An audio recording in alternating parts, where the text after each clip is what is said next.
오늘 저는 본문의 말씀을 통해서 숨어 계시는 하나님이라는 제목으로 함께 말씀을 나누려고 합니다.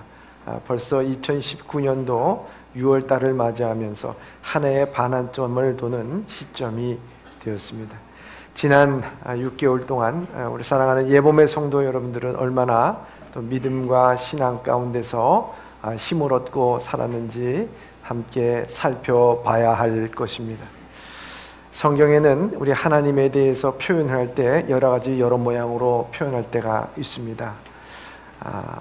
우리 하나님께서 참 좋으신 하나님, 공의의 하나님이 어떨 때는 사랑의 하나님, 또 우리 긍휼의 하나님이 심판의 하나님으로서 우리에 다가올 때도 있습니다. 또 우리에게서 사랑의 하나님이 질투의 하나님으로서 우리에게 다가올 때도 있습니다.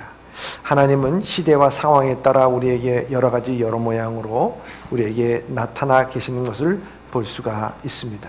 근데 오늘 이제 본문의 말씀 가운데 이사야 선지자는 하나님을 표현하기를 스스로 숨어 계신 하나님이라 이렇게 표현하는 것을 볼 수가 있습니다. 그래서 본문 15절을 한번 읽겠습니다. 시작. 구원자 이스라엘의 하나님이여 진실로 주는 스스로 숨어 계시는 하나님이시니이다. 아멘. 스스로 숨어 계시는 하나님이시다 말씀하고 있습니다. 우리의 하나님은 우리의 피조물에게 자신을 계시하시는 하나님으로 우리는 이제까지 믿고 알고 깨닫고 그러게 왔습니다. 빛과 해와 달과 별과 나무와 물고기와 짐승을 다 만드신 창조주 하나님, 우리 눈으로 볼 수 없지만 그 모든 창조의 세계 가운데서 하나님을 알 수 있도록 우리에게 모든 것을 다 계시해 주셨다 이렇게 말씀하고 있습니다. 그래서 로마서 1장 20절에 이렇게 말씀하고 있습니다. 시작. 창세로부터 그의 보이지 않은 것들 곧 그의 영원하신 능력과 신성이 그가 만드신 만물에 분명히 보여 알려졌나니 그러므로 그들이 핑계하지 못할지니라. 아멘. 하나님께서는 이미 만물을 통하여서 이미 당신을 보게 하셨다. 다시 말하자면 다 자기 자신을 계시했다. 이 말씀을 우리에게 해주고 있습니다. 시편의 기자도 시편 19편 1절서부터 4절에 이렇게 말씀하고 있습니다. 시작. 하늘이 하나님의 영광을 선포하고 궁창이 그의 손으로 하신 일을 나타내는도다. 날은 날에게 말하고 밤은 밤에게 지식을 전하니 언어도 없고 말씀도 없으며 들리는 소리도 없으나 그의 소리가 온 땅에 통하고 그의 말씀이 세상 끝까지 이르도다. 하나님이 해를 위하여 하늘의 장막을 베푸셨도다. 아멘. 시편의 기자는 하늘의 하나님의 영광을 선포한다. 궁창 또한 그의 손으로 하신 일을 다 나타낸다는 것. 밤하늘에 하늘을 바라보면 하나님이 계시다고 하는 것, 하나님이 살아계시다고 하는 것, 그것을 느끼지 않을래야 않을 수 없다라고 우리에게 말씀하고 계시는 것입니다. 특별히 결정적으로 히브리서 1장 1절서부터 2절에는 오늘 우리 눈에 보이기에 계시해 주신 하나님인 것을 볼 수가 있습니다. 히브리서 1장 1절서부터 2절의 말씀입니다. 시작. 이쪽에 선지자들을 통하여 여러 부분과 여러 모양으로 우리 조상들에게 말씀하신 하나님이 이 모든 날 마지막에는 아들을 통하여 우리에게 말씀하셨으니 이 아들을 만유의 상속자로 세우시고 또 그로 말미암아 모든 세계를 지으셨느니라. 아멘. 하나님께서 옛날에 옛적에 선자를 통하여서 여러 부분과 여러 모양으로, 때로는 빽빽한 구름 가운데 모양으로, 때로는 떨기나무 가운데 불타는 모습으로, 때로는 사람의 모양으로, 여러 모양으로 우리에게 자신을 나타내 주셨습니다. 근데 마지막 날이라는 것은 바로 주님께서 우리에게 마지막 계시를 주신 것입니다. 그 계시는 다른 것이 아니라 예수 그리스도, 말씀이 육신이 되어 우리 가운데 거하매 하는 그 말씀처럼 예수 그리스도께서 말씀이었던 예수 그리스도께서 우리의 천한 육신의 옷을 입고 마지막 아들을 통하여서 우리에게 나타나 주셨다 하는 말씀을 우리에게 해주고 있습니다. 그런 하나님이십니다. 자기를 어떻게 하든지 나타나고 계시하시기 위한 것이 하나님이십니다. 그런데 오늘 본문의 이사야 선지자는 구원의 하나님을 스스로 숨어 계신 하나님이라고 말씀하고 있습니다. 왜 이렇게 말씀하고 있을까 하는 것입니다. 하나님이 숨어 계시면 우리가 어떻게 찾습니까? 우리가 어떻게 하나님을 만날 수 있습니까? 여러분, 이거 정말 심각한 문제가 아닐 수가 없습니다. 여러분, 숨는 것은 죄인들이나 하는 일입니다. 아담과 하와가 하나님께서 먹지 말라고 하신 선악과를 먹고 나서 그들이 처음 한 행동은 하나님의 낯을 피하여 동산에 있는 나무 숲에 숨었다고 하는 것입니다. 몸을 가렸다고 하는 것입니다. 죄인이기 때문에 하나님의 낯을 피한 것입니다. 하나님은 자기 낯을 피해야 될 이유가 없지 않습니까? 스스로 숨어야 될 이유는 더욱더 없지 않습니까? 여러분, 그런데 주님께서는 왜 숨으셨을까요? 만일 우리가 살인 누명을 썼다고 생각하자고. 그런데 내 살인 누명을 벗겨줄 유일한 증인 한 사람이 잠수를 탔어요. 숨어버렸어요. 그래서 끝내 나타나지 않는다고 하면 아마 내 자신은 억울하게 살인 누명을 뒤집어 쓰고 그 모든 죄를 다 감당해야만 하는 심각한 현. 오늘도 우리가 죄를 졌어요. 죽을 죄를 졌어요. 그런데 나를 위해서 변호해야 될 하나님께서, 증언해야 될 하나님께서 숨어 계시다고 하면은 우리 어떻게 되는 겁니까? 다 망하라는 것 아니겠습니까? 죽으라는 것 아니겠습니까? 하나님은 우리를 죽으라고 숨어 계시는 겁니까? 왜 숨어 계시다고 우리에게 말씀하고 있습니까? 사람이라는 게 그래요. 불안해요. 모세가 이스라엘 백성들을 이끌고 애굽에서 광야에 나왔을 때 한 며칠 보이질 않으니까 그들이 불안해가지고 우리를 애굽에서 인도해낸 신을 만들라 그러면서 아론을 압박해서 만들어낸 것이 금송아지였습니다. 물론 그 송아지를 만든 고라와 그 후손들은 땅이 갈라지는 심판을 받아서 다 죽었지만은 인간이라는 것이 하나님이 숨어 계시다고 하는, 자기의 지도자도 보이지 않을 때 불안한 마음을 갖고 엉뚱한 행동을 하게끔 되어 있는데 하나님께서 숨어 계시다고 하면 우리는 정말 갈 길 잃은 끈 떨어진 연과 같은 신세가 되어버리고 만다 하는 것입니다. 왜 하나님은 스스로 숨어 계시다고 이사야 선지자는 말씀하고 계실까 하는 거예요. 그것을 이해하기 위해서는 이 남유다의 상황을 좀 이해할 필요가 있다 하는 것입니다. 이사야 선지자는 우시야 왕이라고 하는 그 왕 때부터 선지자로 부름을 받고 활동했던 선지자였습니다. 그래서 이 우시야 왕이 죽은 다음에 요담과 우시야는 참 선한 왕이었습니다. 그런데 이 요담과 우시야 왕과 요담 왕이 죽은 후에 그 다음에 왕이 된 사람이 아하스라는 왕인데 이 아하스라는 왕은 좀 모자른 왕이에요.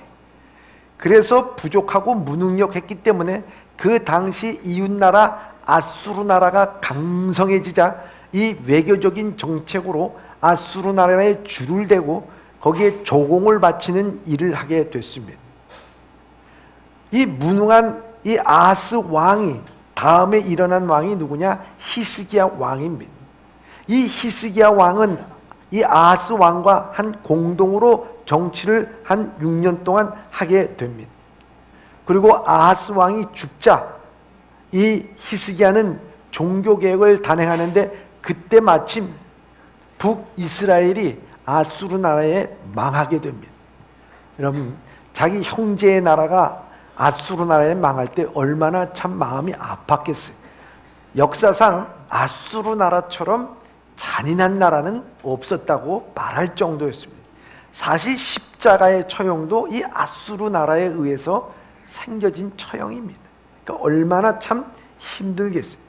그러면서 그런 가운데서도 종교 개혁을 단행해서 모든 우상 숭배를 버리고 그 외교 노선을 아수르 나라에서 애굽으로 바꿔 나갑니다. 왜 애굽으로 바뀌어 나갔을까? 그 애굽으로 바꾸는 바람에 호시탐탐 이 남유다를 치기 위해서 구시를 만들었던 이 아수르 나라가 옳다, 잘됐다. 그래서 사네립 왕은 랍사게라고 하는 사람을 보내서, 군대 장관을 보내서 이 남유다의 모든 땅을 다 차지하고 오로지 예루살렘만 남게 됐어요. 너무나 힘들고 어려우니까 히스기야 왕이 이렇게 기도합니다. 하나님이여, 우리 이 처지가 여인이 해산할 때가 돼가지고 애를 낳아야 되는데 낳을 힘조차 없는 상황과 같습니다. 얼마나 힘들면 그런 얘기 했겠어요. 하나님께서는 그 기도를 들어주시고 그날 밤의 역사에서 이 예루살렘을 포위하고 있었던 아수르 나라 18만 5천 명을 한 번에 다 제거를 해버리게 됩니다. 놀라운 역사를 체험하게 됩니다. 그런데 그만 히스기야는 하나님으로부터 죽을 병이 걸리게 됩니다. 그러나 기도함으로 말미암아 그의 연장 15년이 연장이 되게 됩니다. 그래서 그게 회복되자 바벨론에서 아수르의 대적인 무로닥 발라단을 보내서 히스기야 왕에게 비밀 동맹을 맺고자 합니다. 방심한 히스기야 왕은 자기의 보물 창고를 열어서 모든 것을 다 보여주게 됩니다. 이렇게 됐을 때 이사야 선지자를 통해서 당신이 보여준 그것은 다 이제 바벨론 나라에 가게끔 되어 있습니다 하고 책망을 하면서, 더 중요한 것은 이 외교 정책으로서 하나님보다도 더 바벨론을 의지하고 애굽을 의지하는 이 히스기야 왕을 책망을 하게 됩니다. 여러분, 국가는 점차 기울어져 가고 바벨론 나라는 웅성해지고 옆에 있는 아시리아 나라는 호시탐탐 그 남유다를 쳐들어오려고, 그리고 그 모든 땅들은 아수르 나라에 의해서 점령이 된 상태입니다. 위기에 처해 있는 유다 나라입니다. 그런데 이 위기에 처해 있는 이 유다 나라가 하나님을 찾아야 되는데 그 하나님을 찾지 않고 신앙의 구심점을 잃어버렸어요. 그 신앙의 구심점을 잃어버리고 그들이 한 일이 애굽을 의지하려고 하고 바벨론을 의지하게 됩니다. 여러분, 나라가 어수선하고 구심점이 잊어버리게 되면요, 그때부터 뭐가 이 나라에 창궐하게 되냐면은 미신, 사신, 그리고 온갖 유언 비어가 난무하게 되는 것입니다. 그래서 중구난방으로 자기 살 길을 찾기에 바쁜 백성들이 되게 되는 것입니다. 거짓과 풍설이, 거짓 풍설이 퍼지게끔 되어 있습니다. 여러분, 그렇게 어지러운 사회가 되는 거예요. 어지러운 사회가 되는 거예요. 그래서 그것을 이사야서 29장에 이런 상황을 단적으로 이렇게 표현하고 있습니다. 너희는 놀라고 놀라라. 너희 맹인이 되고 맹인이 되라. 그들이 취함이 포도주로 말미암이 아니요 그들의 비틀거림이 독주로 말미암은 것이 아니니라. 이스라엘 백성들이 다 맹인이 됐다는 거예요. 비전을 못 보고 꿈을 못 보고 내일을 못 보는 사람들이 다 됐다는 거예요. 그리고 그들이 중심을 잃어버리고 비틀거린 거 독주 때문에 그런 것이 아니라 중심이 없어. 신앙에 중심이 없습니다. 대저 여호와께서 깊이 잠들게 하는 영을 너에게 부어주사 너희 눈이 감겼으니 그가 선자들과 너희 지도자인 선견자들을 덮으셨습니다. 그들이 깊이 잠들어 버렸어요. 하나님께서 깊이 잠드는 영을 통해서 선견자들도 그래서 잠들어 버렸어요. 그러므로 모든 계시가 너희에게는 봉한 책의 말처럼 되었으니 그것을 글 읽는 자에게 주며 이르기를 그대에게 청하노니 이를 읽으라 하면 대답하기를 그것이 봉해졌으니 나는 못 읽겠노라. 하나님의 말씀을 전하지를 못했다는 거예요. 읽지 못했다는 거예요. 그를 안다고 해서 읽는 게 아니에요. 그 말씀에 대해 영감을 받아야 되는데 그걸 받질 못했다는 거예요. 또 그 책을 모르는, 글을 모르는 자에게 주며 이르기를 그에게 청하노니 이를 읽으라 하면 그가 대답하기를 나는 글을 모른다.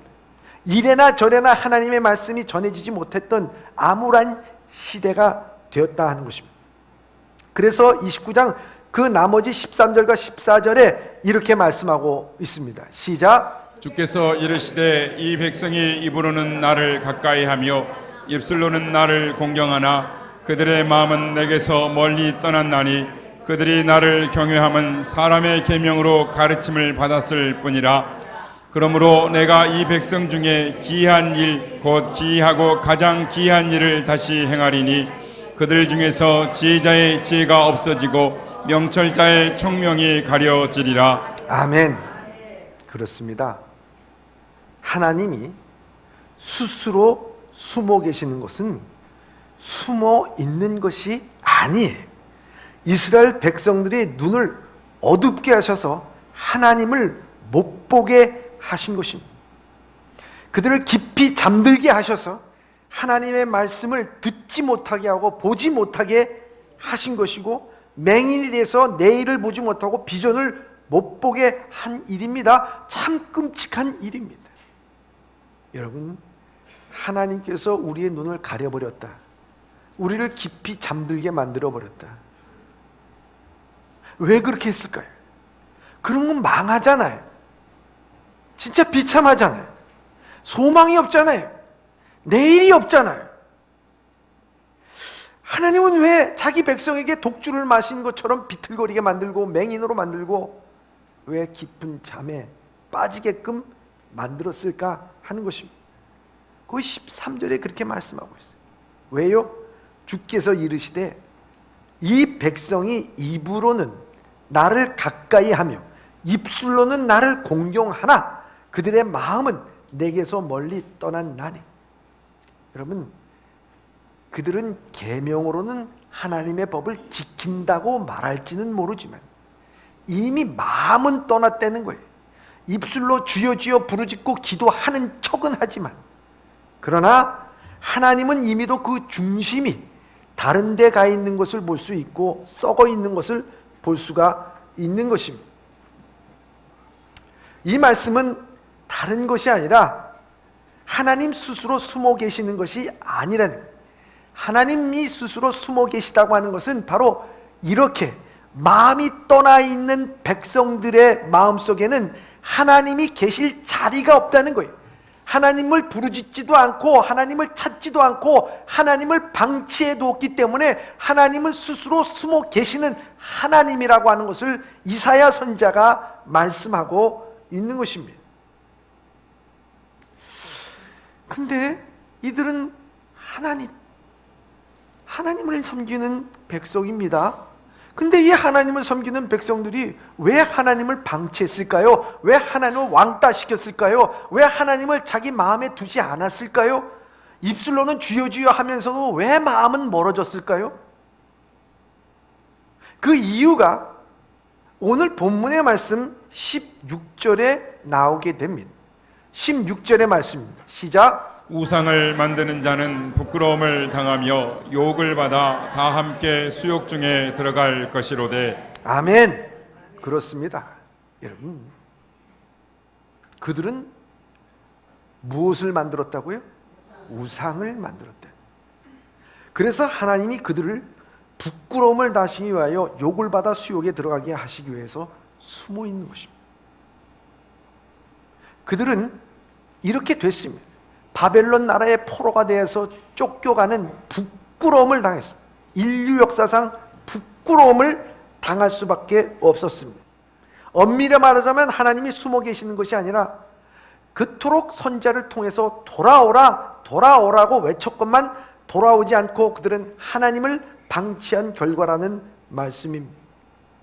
그렇게 입술로는 가깝지만 마음은 멀었던 이유가 뭐겠습니까? 그 마음에 우상을 만들었다는 게, 우상을 만들었다는 게. 남유다는 위기 속에서 우리를 구원해 줄 구원자는 애굽이라고 봤을지도 모릅니다. 애굽이 우상이처럼 보여졌을지도 모릅니다. 자기 살 길 찾기에 바쁜 그 시대에 그들은 누군가의 말에 귀를 기울이고 자기를 보호해줄 부적과 같은 우상을 섬겼습니다. 그것이 가나안 토속 신앙이든 무엇이든 간에 아브라함과 이삭과 야곱의 하나님을 섬기지 못하고 그들은 겉으로 드러난 우상을 섬겼다 하는 것입니다. 그런데 이런 문제가 간단한 문제가 아닙니다. 겉으로 나타난 것이 우상 숭배지만은 그 숭배를 하고자 했던 것이 바로 마음이라는 거예요. 마음. 여러분, 마음에 있는 것이 겉으로 드러난 것이 우상 숭배라고 하는 것을 우리가 알아야 하는 것입니다.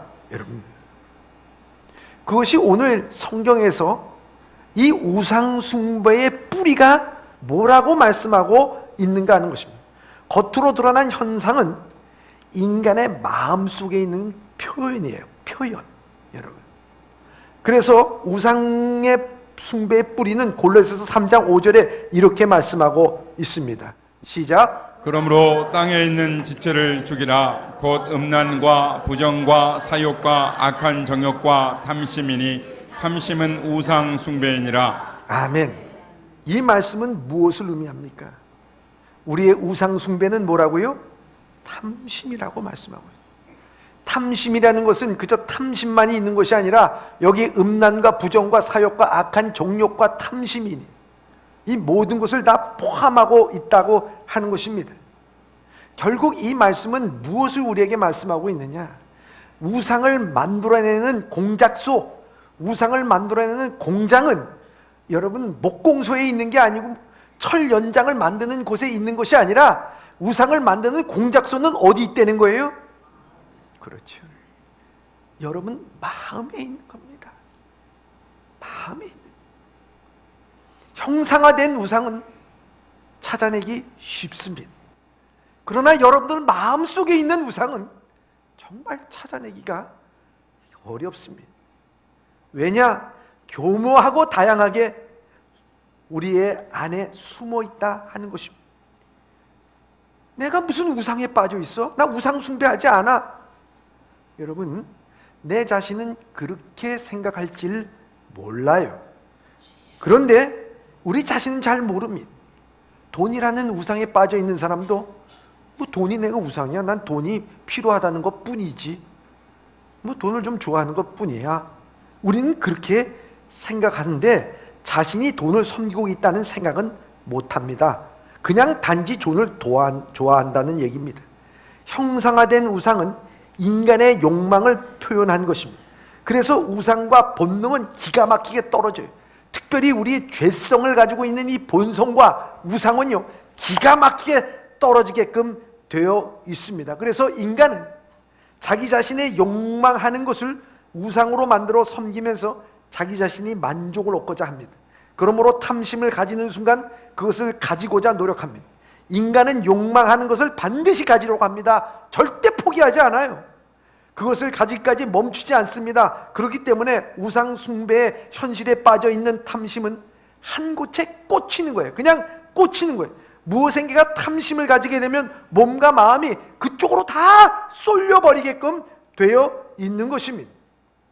항상 그것을 생각하고 어떻게 하면 그것을 가질까 하고 몰두하고 있는 것입니다.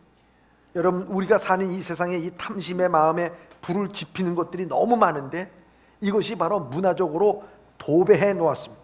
우리 마음의 내적인 욕심을 충동질하도록 만들어 놓은 비주얼 문화입니다. 이전의 문화는요, 단순했어요. 그런데요, 지금은 정말 여러분 문화적으로 우리의 마음의 욕망과 탐욕을 여러분들 끄집어내서 형상화시킨 것들이 너무 많이 있다고 하는 사실을 알아야 됩니다.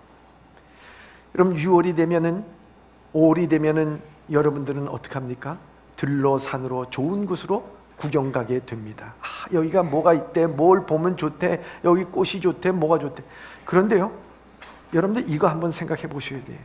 그런 곳에 가면은요, 항상 여러분들의 탐심을 우상화 시켜 놓은 곳이 한 곳이 꼭 있기 마련입니다.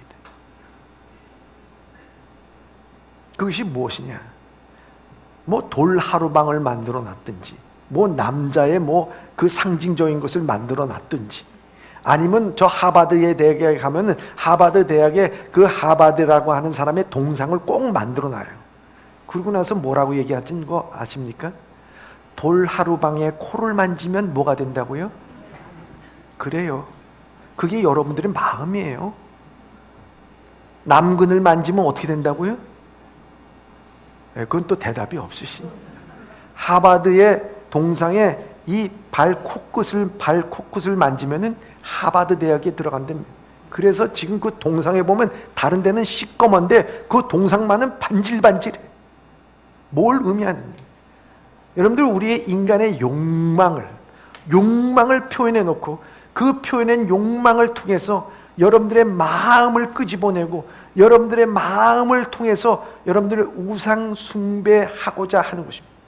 우리는 그것을 하면서 아무 뜻 없이 생각합니다. 이게 무슨 신앙하고 무슨 생각이야? 그저 재미지. 재미라고요? 재미인데 여러분들의 마음속에는 그것이 자리 잡고 있는 거예요. 여러분들의 욕망이 사로잡혀 있는 거예요. 여러분, 우리의 현실의 문제는 그렇습니다. 그래서 우리의 마음속에 있는 것을 통해서 우리는 그것을 해나가려고 한다 하는 것입니다. 요전에 백화점 문 열었는데, 어떤 백화점 문을 열었냐면은 남편을 골라서 살 수 있는 백화점이 열었답니다. 문. 거기 처녀들이 잘 가야 되는데 오히려 처녀보다도 오히려 결혼한 기혼자가 많이 간답니다. 근데 거기 가니까 그 남편을 감을 골라 살 수가 있는데 규정이 딱 하나 있는데, 그 규정은 뭐냐? 거쳐왔던 층으로는 되돌아갈 수 없답니다. 그래서 두 처녀가 꿈에 그리던 남편을 사기 위해서 찾았답니다. 1층에 가보니까 직업이 있고 아이들을 좋아하는 남편이 진열되어 있었답니다. 야, 괜찮다. 야, 그러면 2층은 뭘까요? 2층에 한번 올라가 보자 해서 2층으로 올라갔답니다. 그러니까 거기는 돈도 잘 벌고 아이들도 좋아하고 아주 잘생긴 남자들이 진열되어 있었답니다. 이야, 너무 좋다. 야, 2층이 이 정도니 3층은 어느 정도일까? 야, 3층으로 올라가 보자. 3층에 올라가 보니까 돈도 잘 벌고 아이도 좋아하고 아주 잘생기고 집안일도 잘 도와주는 남자가 있습니다. 야, 여기서 멈출 수가 없다. 그들은 생각을 했습니다. 그리고 4층에 올라가 보니까 거기에는 돈도 잘 벌고 아이도 좋아하고 잘생겼고 집안일도 좋아하고 아주 로맨틱한 남자들이 진열되어 있습니다. 오 마이 갓. 여러분들은 원하시는 것이 여기 아니겠습니까? 근데 두 처녀는 생각합니다. 야, 4층이 이 정도니까 5층은 천국일 거야. 5층으로 발걸음을 옮겨서 올라갔습니다. 5층에 올라가자마자 팻말이 딱 쏘여 있습니다. 여기는 비어 있습니다. 비상구로 해서 내려가시기를 바랍니다. 비상구 문을 열어보니까 5층에서 낭떠러지더라는 거예요. 그냥 인간의 욕망을 표현한 거죠. 여러분, 만족이라는 게 없어요. 여기서 만족할 것 같죠? 아닙니다. 여러분, 좀 더 나은 곳 한 번 더 올라가 보죠. 전 세계 사람들이 저 라스베가스에 가거든요. 가서 도박을 해요. 딴 사람이 별로 없어요. 털리고도 다 와요. 왜요? 그 사람들 맨 처음에 돈 따요. 야, 이거 땄는데 한 번 더 하면 더 따겠지? 이러다가 쫄딱 망하고 와요. 여러분, 사람의 욕망을 갖다가 건드려 놓은 겁니다. 여러분, 사람이 그래. 욕망의 끝은 멸망입니다. 여러분, 신앙의 반대말이 불신앙이라고 얘기할 수 있습니다. 믿음의 반대말이 불신이라고 말할 수가 있습니다. 그러나 그건 틀린 말입니다. 여러분, 신앙의 반대말은요, 우상숭배예요.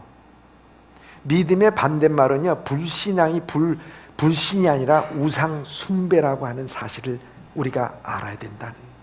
하나님을 내 욕망으로 대치시켜 놓은 그걸 통해서 내가 형상화시키려고 하는 것, 그것을 통해서 내가 지나치게 욕심을 부리고자 하는 그 마음, 거기에 대해서 내 삶의 의미를 찾으려고 하는 것, 그게 바로 우상 숭배라고 하는 것입니다. 목사님, 나는 저 우상 숭배가 아닌 것 같아요. 내 마음엔 그런 것이 없어요. 내가 우상 숭배를 하고 있는지 아닌지를 여러분들 자신이 한번 7가지 질문을 해볼 테니까 여러분들이 한번 생각해 보시기를 바랍니다. 첫째, 무엇에 대하여 실망하는가? 둘째, 무엇에 대해서 불평하는가?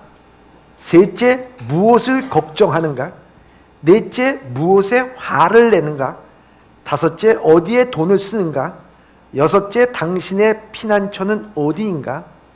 일곱 번째, 무엇을 꿈꾸고 있는가 하는 것입니다. 여러분, 이 질문이 참 단순한 질문 같지요. 그런데 이것을 가만 생각해 보십시오. 내가 왜 화를 내느냐? 내가 왜 불평하느냐? 내가 왜 실망하느냐? 이 모든 것들은요, 거기에 대해서 과도하게 내 관심을 갖고 거기에 과도하게 내 마음을 두었기 때문이라는 것입니다. 여러분, 뭐에 지나치게 그 마음을 두게 되면 그것이 내 마음의 욕망이요, 탐심이요, 우상을 만들어내는 거예요. 그래서 주님께서도 우리에게 분명히 말씀하시기를, 내 보물이 있는 곳에 뭐가 있다고요? 마음이에요. 내 마음이 있는 곳에 보물이 있다. 여러분, 우리에게 그렇게 말씀하고 있는 것을 볼 수가 있습니다. 여러분, 자식에게 지나치게 간섭하잖아요. 상처받잖아요. 힘들잖아요. 자식, 여러분들 내면 가운데 우상을 만들어가고 있는 겁니다. 여러분, 우상이 어디서 만들어진다고요? 그래서 여러분, 우리 가운데 이 잠언 4장 23절에 모든 지킬 만한 것 중에 내 마음을 지키라, 생명의 근원이 이에서 남이라 말씀하고 있습니다. 무슨 말씀?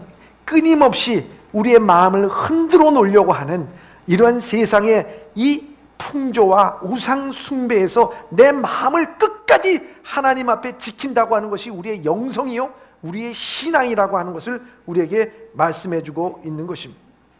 그런 우상 숭배가 마음속에, 하나님은 그런 우상 숭배하는 마음이 우리에게 있을 때 하나님은 자리 잡을 수가 없고요, 결국 숨겨질 수밖에 없다고 하는 것이 오늘 이사야 선지자가 우리에게 하시는 말씀입니다. 하나님의 존재가 우리의 우상 숭배로 인하여 숨겨질 수밖에 없는 시대와 상황, 그 인생은 정말 부끄러움과 수치를 당할 수밖에 없다고 하는 것입니다. 그래서 우상 숭배하는 남유다는 부끄러움과 수치를 당한다고 말씀하고 있습니다. 그러나 오늘 이 짤막한 3절의 말씀이지만 하나님은 숨어 계시지만 않고 우리에게 나타나시는 하나님이라고 말씀하고 있습니다. 구원해 주시겠다고 하시는 하나님, 바로 17절의 말씀입니다. 시작. 이스라엘은 여호와께 구원을 받아 영원한 구원을 얻으리니 너희가 영원히 부끄러움을 당하거나 욕을 받지 아니하리로다. 아멘. 여호와 하나님은 구원을 받아 영원한 구원하리니 너희가 영원히 부끄러움을 당하나 욕을 받지 아니하리로다. 갑자기 숨어 계신 하나님이 나타나기로 하신 겁니까? 아닙니다. 하나님은요, 원래부터 숨어 계신 하나님이 아니에요. 다만 우상 숭배로 인해서 여러분, 우리 마음속에 하나님이 둘 자리를 우리가 마련해 놓지 않고 왕따시키고 숨겨놓은 것이 우리예요. 하나님은 항상 떠나지 않고 우리를 보고 계신 하나님이에요. 여러분, 보물찾기 있지 않습니까? 여러분 놀러가면 보물찾기예요. 보물찾기의 의도가 뭡니까? 보물을 꽁꽁 숨겨놔가지고 보물을 찾지 않게 하기 위해서 보물찾기 합니까? 보물찾기의 의도가 뭡니까? 보물을 찾으라는 거예요. 그래서 찾아서 기쁨을 누리고 즐거움을 누리라는 거예요. 오늘 여호와 하나님께서 우리에게 이 말씀을 해주신 것도 뭐예요? 힘들어, 어려워, 괴로워, 찾아! 보물인 나를 찾아서 기뻐하라고, 즐거워하라고. 여러분, 오늘 우리는 이렇게 얘기할 수가 있어요. 탐심의 마음에 가득할 때요, 이렇게 얘기합니다. 살기도 바쁜데 어떻게 기도하라고요? 내 살 길도 찾기 뻔한데 무슨 예배드리라고요? 이건 현실의 문제예요. 상관없어요. 신앙하고 상관이 없어요. 여러분, 우리의 삶에 신앙하고 상관없는 게 어디 있습니까? 현실의 문제라고 하나님은 배제돼 버리고 숨어버리는 하나님이 어디 계십니까? 여러분, 살기 바쁘다고 산 다음에 하나님을 찾는다고 하는 게 어디 있습니까? 하나님은 그것을 위해서 있는, 바쁘다고? 그래, 네 바쁜 문제를 위해서 내가 있는 거야. 지금 현실 괴롭다고 그 문제를 위해서 있는 거야. 신앙하고 상관이 없다고 그게 상관이 있는 거야. 하나님은요, 그것을 위해서 내 욕망으로 살지 않고 하나님을 찾으라고, 나 찾으라고, 보물인 나를 찾으라고. 그래서 이사야서 55장 6절에 이렇게 말씀하고 있습니다. 시작. 너희는 여호와를 만날 만한 때에 찾으라. 가까이 계실 때에 그를 부르라. 아멘. 우상 숭배 놀이 그만하고 나를 숨겨놓지 말고 나를 찾을 만한 때가 지금이야. 그 찾아. 예배의 자리로 나와, 기도의 자리로 나와, 신앙의 자리로 나와, 말씀의 자리로 나와, 나를 찾으라. 이사야서 65장 1절에도 이렇게 말씀하고 있습니다. 시작. 나는 나를 구하지 아니하던 자에게 물음을 받았으며 나를 찾지 아니하던 자에게 찾아냄이 되었으며 내 이름을 부르지 아니하던 나라에 내가 여기 있노라 하였노라. 아멘. 하나님은 얼마나 답답했었으면 나를 구하지 않던 자가 물음을 받으며 나를 찾지 아니하던 자에게 찾아냄이 되었. 너희 사랑하는 이스라엘 백성들은 도대체 뭘 하는 거냐? 이 고레스 왕이 나를 찾아내고 이방 나라가 나를 찾아내는데 그때 내가 여기 있노라 말하지 않느냐? 이 말씀을 하고 있는. 여러분, 사랑하는 예봄의 성도 여러분, 오늘도요, 주님께서는 기도할 때, 어려울 때, 힘들 때 하나님 어디 계세요? 주님께서는 여러분들 기도하는 순간 나 여기 있어, 여기 있다고 그 음성을 들을 수 있기를 바랍니다. 위젤 윌리엄이라고 하는 사람이 쓴 책 가운데 나이트라고 하는 책이 있어요. 밤이라는 책이죠. 그 책에 보면은 그 아우슈비츠 수용소에서 있었던 일화를 소개를 하는데요. 그 수용소에서 한 어린 소년이 그 수용소 작은 규칙 하나를 지키지 않았다고요. 교수형에 처해지게 됐답니다. 그래서 그 소년이 무슨 그렇게 큰 죄가 있다고 그 생명을 교수형에 목에 다는데 이 위젤이 그걸 쳐다보면서 속으로 기도를 하더니 하나님 어디 계십니까? 하나님 숨어 계십니까? 하나님 왜 역사하지 않습니까? 찾는데 하나님의 음성이 영감으로 그 속에 확 들어오더라. 나 어디 있냐고? 나 지금 저 소년과 함께 목에 밧줄을 메고 있어. 저 소년과 함께 두려움과 떨림 가운데 내가 그 고통 가운데 함께 하고 있는 거야.